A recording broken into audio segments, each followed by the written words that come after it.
అందరికీ నమస్కారం.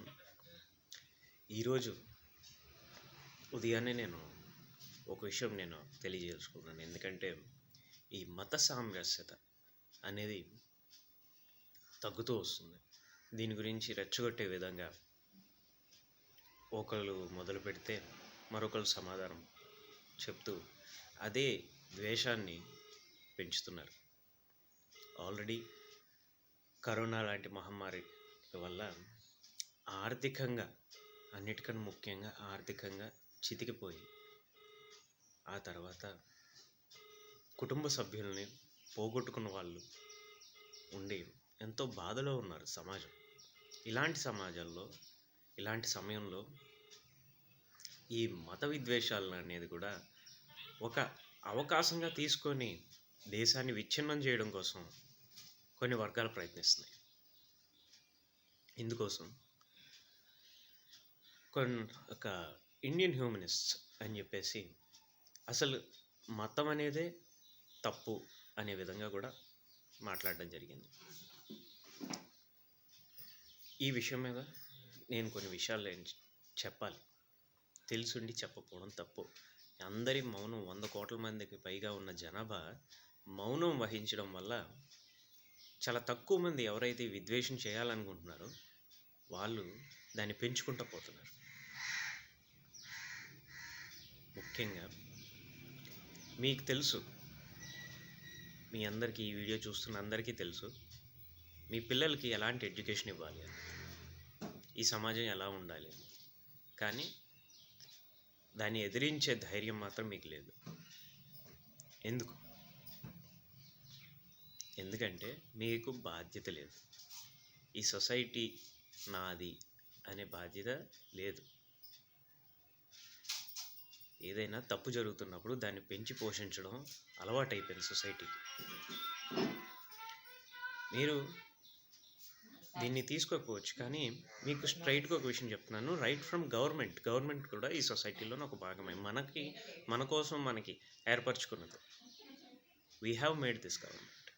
నౌ ధర్మాదాయ దేవాదాయ శాఖ అని ఒకటి ఉంది. అది కేవలం హిందూ దేవాలయాలకు మాత్రమే ఎందుకుంది? హిందూ దేవాలయాలకి నుంచి ఆదాయాన్ని మాత్రమే ఎందుకు గవర్నమెంట్ ఖాతాల్లో పడుతున్నాయి? దానికి మాత్రమే ఎందుకు లెక్క పరిపాలన? మిగతా దేవాలయాలు ఏం లేవా? వేరే రిలీజియన్స్వి?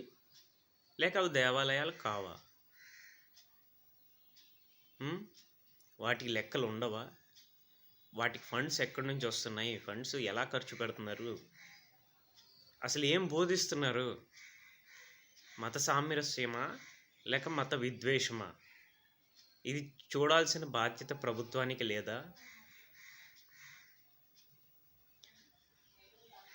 ప్రభుత్వం తప్పు కూడా ఉంది. It should be equal for all. Okay, now let's come to Indian humanist, human rights guards, Indian humanist అని చెప్పేసి మీరు ఆర్టికల్ 51ని చెప్తున్నారు. మరి సేమ్ ఇండియన్ కాన్స్టిట్యూషన్ ఆర్టికల్ 23, 25, 28 ఇవన్నీ ఏం చెప్తున్నాయి? You can practice any religion. You can participate and propagate any religion. అంటే మీ మతాన్ని మీకు నచ్చిన విధంగా మీరు జీవించవచ్చు. ఆ మతం అనేది లైఫ్ స్టైల్. ఈ లైఫ్ స్టైల్లో నేను బతకాలనుకుంటున్నాను అనేది. మీకు నచ్చకపోతే వేరే మతంలోకి మారచ్చు. డాక్టర్ అంబేద్కర్ మారారు. మీరు డాక్టర్ అంబేద్కర్ విగ్రహాన్ని, ఆయన ఫోటోని పెట్టుకొని ప్రచారాలు చేస్తున్నారు. మరి ఆయన మతం వదిలేలేదే. హిందూయిజం నుంచి బుద్ధిజంలోకి మారారు. ఏ మతం లేకుండా లేరే. Because it needs a guidance. ఒక రిలీజియన్ థాట్ అనేది కంపల్సరీగా పాపం పుణ్యం అనేది మంచి చెడు, పాపం పుణ్యం అనే కాన్సెప్ట్ మంచి చెడు నుంచి. నువ్వు మంచి పనులు చేస్తే పుణ్యం వస్తుంది, చెడ్డ పనులు చేస్తే పాపం వస్తుంది అని. ఈ పుణ్యాన్ని పాపం ఏం చేసుకుంటావు అంటే, నువ్వు మంచి చేస్తే నీకు స్వర్గం ప్రాప్తిస్తుంది. ఏ రకంగా? పుణ్యం చేయడం వల్ల. నీకు పుణ్యం సమకూర్చడం వల్ల ఆ పుణ్యం ఎక్కువగా ఉంటే నీకు స్వర్గం వస్తుంది అని చెప్పారు. అంటే ఏముంటుంది? నీకు ఇల్లు ఉంటుంది, సంసారం ఉంటుంది, తినడానికి ఫుడ్ అన్నీ ఉంటాయి. ఇలాగా. ఓకే. అదే పాపం చేస్తే నరకంలో ఉంటారు, మీకు వేధింపులు, కొట్లాట్లు ఇవన్నీ ఉంటాయని. అంటే నీ చుట్టుపక్కల వాళ్ళే నిన్ను వేధిస్తుంటారు, నీకు ఆకలేసిన సాయం కావాల్సి వచ్చినా ఒక్కళ్ళ సాయానికి రారు. ఇన్ఫ్యాక్ట్ నీ చెడుని కోరుకునే వాళ్ళు ఎక్కువ తయారవుతారు అని అర్థం. దీన్ని అర్థం చేసుకోకుండా కాన్స్టిట్యూషనల్ ఫండమెంటల్ రైట్లో ఉన్న ప్రాక్టీస్ ఆఫ్ రిలీజియన్ని మీరు వ్యతిరేకిస్తూ, ఇన్ఫ్యాక్ట్ దేవతా స్వరూపులుగా ఉండే వాళ్ళని తిడుతూ మనోభావాల్ని దెబ్బతీస్తూ మీరు మాట్లాడుతున్నారు. ఇది తప్పు కదా? You question your self.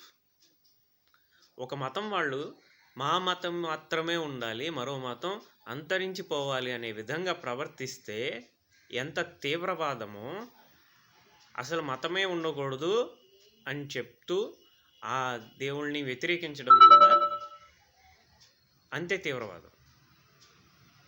ఇది కేవలం మతం విషయంలోనే లేదు, ప్రజలందరికీ మంచి చేయాల్సిన వైద్యం విషయంలో కూడా ఉంది. ఆయుర్వేదాన్ని వ్యతిరేకిస్తూ ఆనందయ్య గారు మెడిసిన్ వచ్చిన టైంలో ఆయుష్ డిపార్ట్మెంట్ అది హెర్బల్ మెడిసిన్, దాన్ని క్లినికల్ ట్రయల్స్ చేయాలి, అంతవరకు అది హెర్బల్ మెడిసినే కాబట్టి మీరు పంచాలనుకుంటే పంచవచ్చు, జనాలు దాన్ని సేవించవచ్చు అని చెప్పి డిక్లేర్ చేసిన తర్వాత కూడా ఇదే ఇండియన్ హ్యూమనిస్ట్ ఛానల్స్ వాళ్ళు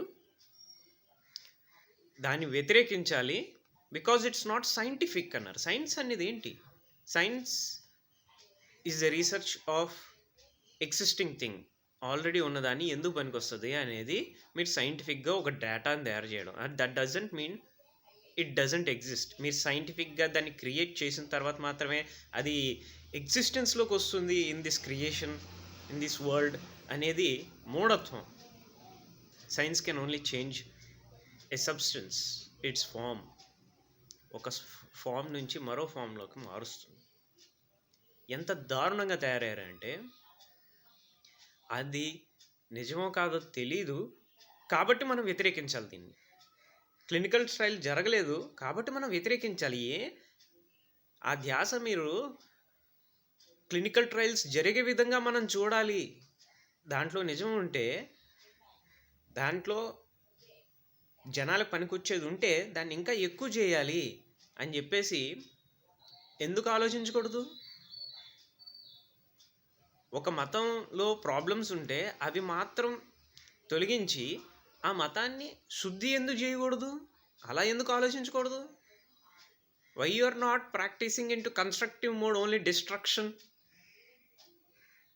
దాన్ని నిషేధించాలి, తొలగించాలి, ఇవన్నీ ఎందుకు? Why don't you make it a better society? నాకు సంబంధించి ఈయన గురువే, వాళ్ళు చెప్పిన మంచి వినాలి. చెడు అనేది నువ్వు ప్రాక్టీస్ చేసేది, నువ్వు అర్థం చేసుకునే దాన్ని బట్టి ఉంటుంది. What are you? Time. You are made of just time. We are all made of just time. ఈయన బతికిలేరు, ఆయన బతికిలేరు. చేసిన మంచి చూపించిన మార్గమే ఉంది. వాళ్ళు బతికి చూపించారు కాబట్టి వాళ్ళని యాక్సెప్ట్ చేశారు గురువులుగా. ఇంకా ఎక్కువ మంది యాక్సెప్ట్ చేశారు కాబట్టి ఆయనని దేవుడుగా యాక్సెప్ట్ చేశారు. ఓకే,